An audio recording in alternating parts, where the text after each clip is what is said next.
Welcome to the WDW Reflections Podcast. Here, we'd love to talk about the Walt Disney World Resort, the way we remember it, how it's changed, and why we still enjoy visiting the most magical place on Earth. So come with us on a podcast journey as we reflect on the WDW Reflections Podcast.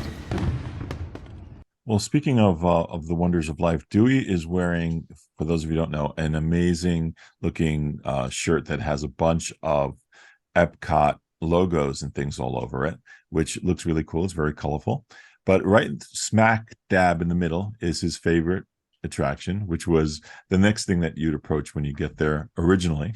And that, of course, would be Horizons. We've spoken a lot about Horizons on the show before, and it was replaced by Mission Space, Ron. Your guys Yes. both first. No offense, Mission Space lovers.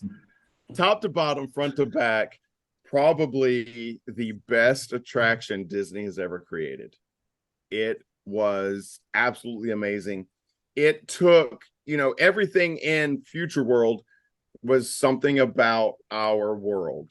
I already said human communication was Spaceship Earth. Human transportation was World of Motion. The ocean was the Living Seas. The land pavilion was humans' relationship with the earth and growing food and stuff. The imagination pavilion was about human imagination.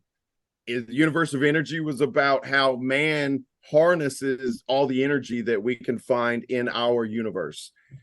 Horizons didn't handle just one of those things. Horizons was almost you could call it like the center of Epcot. It took elements of all of those attractions and wrapped it up into one beautiful, amazing, imaginative, just one great big package. And not only wrapping up what's in Epcot, think about it this way, it's also wrapping up all the technologies that Disney knew at the time, using an experience that would immerse the audience through animatronics, through visual, through a ride vehicle, through different doors, essentially, to get to have a different adventure every time you went on. And it was also an unofficial sequel to the Carousel of Progress too. And probably a sequel to Spaceship Earth in that sense too. It tied everything together, and you can even hear "Great Big Beautiful Tomorrow." That song was in Horizons. That's right. So Horizons was so special. It was. I don't think it's been matched by anything Disney has created before or since. It was, quite honestly, the top, or the climbing Everest. You've reached the top, the pinnacle of Disney attractions was Horizons. Well, speaking of pinnacles, it would then take off once Horizons left. It turned into Ron's favorite ride. Yeah, and I think for me, it's just the taking me into what I'll never experience, or at least I'm not expecting to experience it in my lifetime, right? And so it's just something that I've always enjoyed, space exploration, but that kind of takes it to another level where you can actually feel some of the G-force and just experience it. And I think that's a little bit why Epcot has struggled keeping up with showing the future, because the future is upon us before we have time to develop an opportunity to show the future. The Mission Space, the attraction, the fact that you get to experience what an astronaut does and you get to spin in a centrifuge is really an amazing application of that technology that NASA's been using for decades. And they run it several times a day. Oh, absolutely. Yeah. I think it's a great attraction. Again, it's just Disney, please add attractions. Give me additional attractions. Yeah. Don't destroy something amazing to put in something new. You don't have to do my that. Only disappointment. Well, not my only disappointment. I'm in agreement with you. Don't destroy, just add. But My disappointment with Mission Space is I didn't get there in time before they lowered the intensity. You Even wanted on the the, full. You wanted the full head on. I want the full head destruction. Give me All the G's. Give me all the G's. Yeah. Ron's like, give me the experience that has literally killed people. Yes. I want that. Yes, I do. Well, keeping things in motion and talking about things that got changed and are no longer there. The final part of the final part of Future World was World of Motion, an attraction that was there in the opening and is no longer there. It's now been replaced by Test Track. I don't remember if we've spoken about either. I know we did a whole show about World of Motion. I don't think we've done Test Track yet. We have not.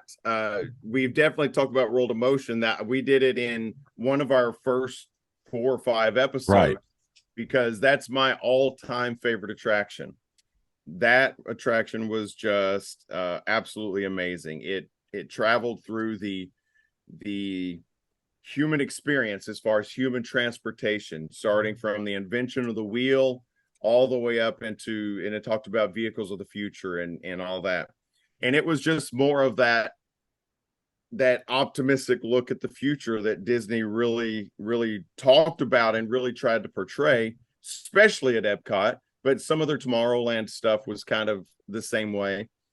And this ride, again, you could almost describe it just like you're describing Horizons, top to bottom, front to back, one of the best things that Disney's ever created. It was funny. It was tongue-in-cheek funny with, puns, and I guess nowadays we call them dad jokes, but it was a lot of really clever, what you were seeing was different than the narration. So the narration was telling you about how amazing it is that humans can do this. And then, the narrator is talking about humans are so smart. We conquered this. But the scene that you saw was really how that failed or whatever. And it was, you would see a traffic jam when it talked about, human innovation and travel and stuff. It was just funny, tongue-in-cheek, silly, but it still taught you some stuff, still told you the story of human transportation and how we've evolved and everything. It had the most, I think it's the most animatronics that's ever been in an attraction. Right. It had like 70 or 80 audio animatronics and, chickens and donkeys and of course people. It was just an amazing attraction. And you definitely have to look that one up if you've never seen World of Motion. Try to find a video of it, because it is one of those pieces that you wonder how did they do that then, and why is that not there now? Yeah. But now again, I'm sorry. Another one of the amazing attractions at Epcot that had its own theme song. I believe that it was written by Buddy Baker. What was the song in that one again? I know you played it. It's Fun to Be Free. Oh, Fun to Be Free, right? Okay. And I think I mentioned it in our World of Motion episode, but in every era, you started with, the early man when they were creating the wheel, but the song "It's Fun to Be Free" was in the entire attraction, but the theme or the style of the music changed with the era. So once we got to the 50s and the creation of the national highway system, it was, "It's Fun to Be Free" sounded like 50s music, and it changed with the era. So it was really a work of art, that song. Of what this ride is, sort of another sequel to Carousel of Progress, because I think they do something similar there, and even the shape of that original pavilion was similar to what the Carousel of Progress was like in Disneyland.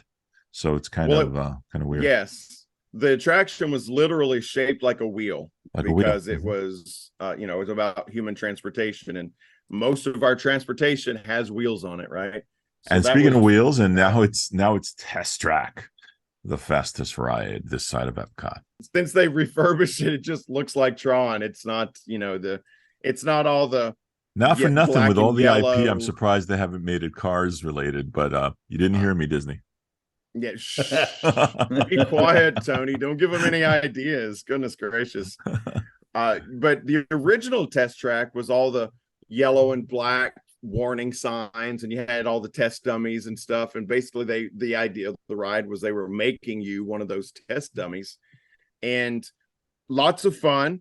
And it's still fun now. It's just, they took away all the cool test track elements of it and have made it more of a simulator, or you're in the digital world, and it really does look like Tron. That's why I joke like that. And it's still fun, still a fun attraction, not better than World of Motion, and not even better than the original test track, but still fun. I still you enjoy mentioned earlier those promotional videos that we used to send away for and get in the mail that showed you what was in the park so you could plan it. Was it my imagination, or did they just have it in the video that they had the crash test dummies there for you to meet and greet?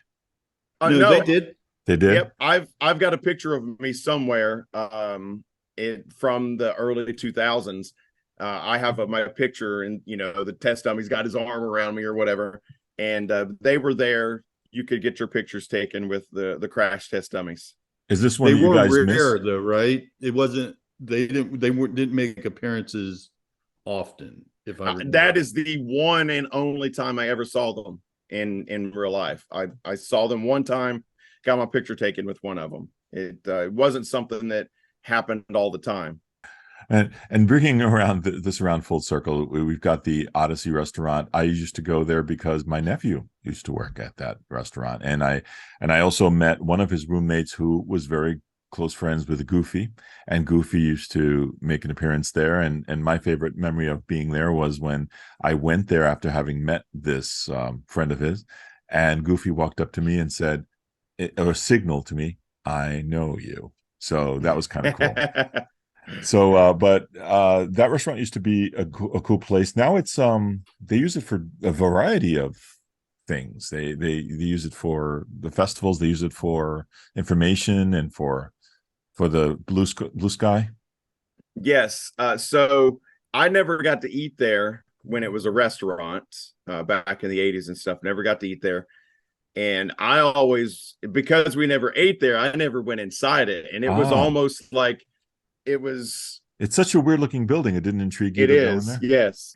And now it is part of Food and Wine and the Flower and Garden Festival. Now there are movies being brought into Epcot, and none of us has been there since they added the new Guardians of the Galaxy into the Universe of Energy. So that's why we didn't really mention that at all. But are you guys looking forward to going to that at some point?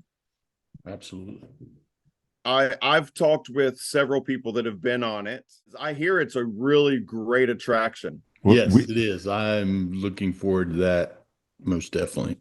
We've just actually, this is what was missing from our last show about Epcot. We really have so many thoughts about all this. So, just talking about this reminds me of how great this park is to visit, because there's such variety, even in the past and even now in the future. There's so many different things that we can do there. I'm looking forward to talking about the second section of it, which I think I spent a lot of time at. And this park is just great. It really is something I do miss, and I can't believe it's been that long since I haven't been there. But talking about this has brought back those memories.